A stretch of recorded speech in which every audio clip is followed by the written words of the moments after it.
Hi, this is Janet Wakeland with RemarkablyCreated.com and the Remarkable Stampers, here with another One Take Wonder video for you. Today we're going to look at this 8x8 piece of framed art that is the fourth in a series that I thought would end with January, or the winter months, and we're having so much fun with them that we're going to keep right on going, featuring Valentine's next. It's a project that I've been doing at my super crafty DIY days that I host every month on a Saturday. And it's a project that my divas and the Remarkable Stampers, those who achieve certain levels of promotions and sales, get to come make every month themselves as well, in addition to lots of other great projects. So let's go ahead and let's assemble this fun project together. What we're going to start with is we're going to start with a base of 8x8 Island Indigo, and then we're going to use a piece of 7x7 Smoky Slate. In addition, I've cut some squares with Whisper White into 2x2 inch squares, and we'll just lay those across like this. So we've got our 2x2 inch squares.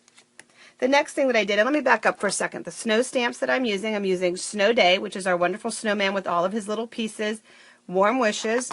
And then I'm using Best New Year. I love that it happens to have this little snow piece right here. I think it's actually supposed to be fireworks, but in this instance we're making it snow.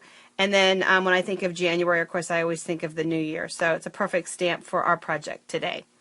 So we've got our 2x2 inch squares. I went ahead and I embossed the snowman body and the Warm Wishes words on our Island Indigo. I have our snowman already cut out, just like the cooking shows would. I'm going to go ahead and I will just freehand cut the words out. I know that some of you are cringing and you're thinking, oh, where is the die or the punch? And I know some of you have heard me say before that this is handmade, and we also sell scissors, so it's okay. And this one's not a straight line, so it's really not okay to have a punch or a die for it. Plus, again, you've also heard me say I would be in so much trouble if we had a punch or a die for everything, because I would own it all. Now, I have used our banners, framelits, and more of our Winter Frost. The only designer paper that I've used on the entire project is our Winter Frost. And so I cut those three out, and I cut them out in the same color as opposed to mixing and matching it, because I wanted the greetings to pop against it, so I didn't want it to contrast with all of the competing patterns. So we're going to lay that down there. I used the shimmer paper to cut out 4 different sizes. This is our Festive Flurry Snowflakes framelits, and it does cut the shimmer paper very nicely using our magnetic board and 2 of the acrylic plates, one below with the framelits in between and one on top. And all I did here was I just kind of placed them where I wanted them to be, and then where they hang off the edge, we're going to go ahead and we'll trim those off with just a pair of scissors later. And then this one I actually tucked behind, and then I put, oops, different size, that size. And the way that I'm assembling it right here for you right now without gluing things down, it goes exactly how I do it myself first.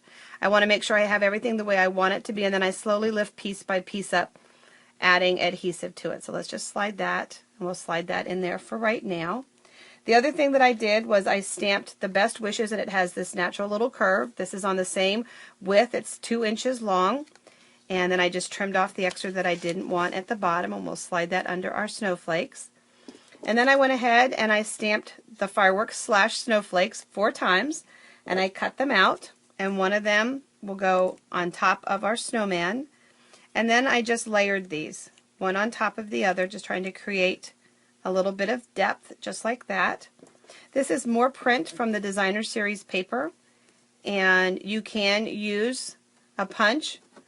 I also freehand cut the banners, and if you just cut slightly up from the center and then come to that mark that you've made, you can cut those freehand. So there's 2 different sizes there. This is 1.5 inch piece that's on there. With our silver foil paper, using images from our new card thinlits, the label cards, I went ahead and cut the little mini banner out, and that's going to go on top of our snowflake. We have our arrow, and we'll put that right there. We have our fun little snowflake embellishments, and I find that these hold really well with just a glue dot. They're very easy to add just with that little glue dot, and so you can put that right there.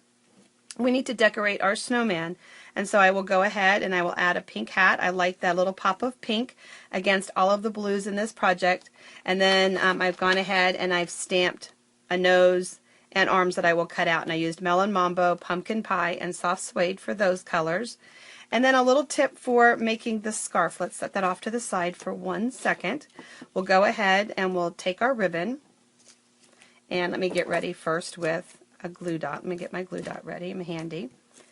Is we're going to go ahead and we'll take our scarf. And we're going to just go ahead and cross it under. I don't want to make a knot. I just kind of want it to lay down on top of itself. And so I'm going to put a glue dot here on where that little fold is. You can see I pulled one piece underneath. I'm going to put the glue dot on there, and then just holding that bottom level tight, I'm going to be able to pull it, and I've created a fun silver scarf. I could stamp one with an image in the set too, but I wanted a little bit more dimension on the card, so I chose to use ribbon. And then something else that I added is we have these absolutely wonderfully fun candy dots. They can either go on a base or you can use them separately and alone.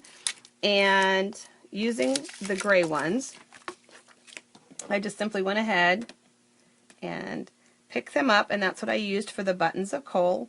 Black was just too stark for me, so I do like the gray, and I added the buttons. And then we wanted a little glimmer in his eye. Think Frosty the Snowman. And so I went ahead and same thing here. We'll just add 2 eyes with the rhinestones. And of course then we can pop him up with our dimensionals, and we'll put that back aside for just a second. And then you'd want to go ahead and, again, any piece that's hanging off the edge, you'd want to go ahead and cut off if you were going to put in an 8x8 frame. Now you can also use a 12x12 frame with this, and simply all you would do is, let's pull our papers here for just a second. Oops. Is that you would just center it on a piece of 12x12 paper, picking the piece that you like the most from that same pack. It's really kind of fun against that shimmer. Look how boy, that's a lot of snow. Hopefully we don't have a winter like that. But if you're going to put it on a 12x12 piece, then I would let the snowflakes hang off and visit onto the other page that's there. I really like that. That would be really pretty. And as far as the 8x8 frames and the 12x12 frames, I found them in the scrapbook sections of the local craft stores. I had been looking in the frame section, and silly me, I don't go to the scrapbook section because Stampin' Up! Has wonderful scrapbooking supplies. But I was wandering down all of the end caps just looking for something. I was looking for jute is actually what I was looking for. And I couldn't find it, so I literally walked the entire store. And I found the 8x8 and 12x12 frames in the scrapbooking section. And the more I thought about it, the more I realized that it made sense, because that's where that size paper is. And these are thicker. They've got some depth to them so that you can raise them up and decorate them more for memory keeping and memorabilia and things like that. So the scrapbooking aisle is where I found them. And then the last little piece that I added was the year 2014, done with our alphabet stamp. So there you go. That's your framed piece, and you can check remarkablycreated.com for a supply list. I won't have an actual PDF tutorial. We have this video for you, but I will have a PDF of all of the supplies for you, and stay tuned as we continue to bring you more and more framed art pieces because we're having so much fun with them. Thanks for watching. Have a great day, and God bless you.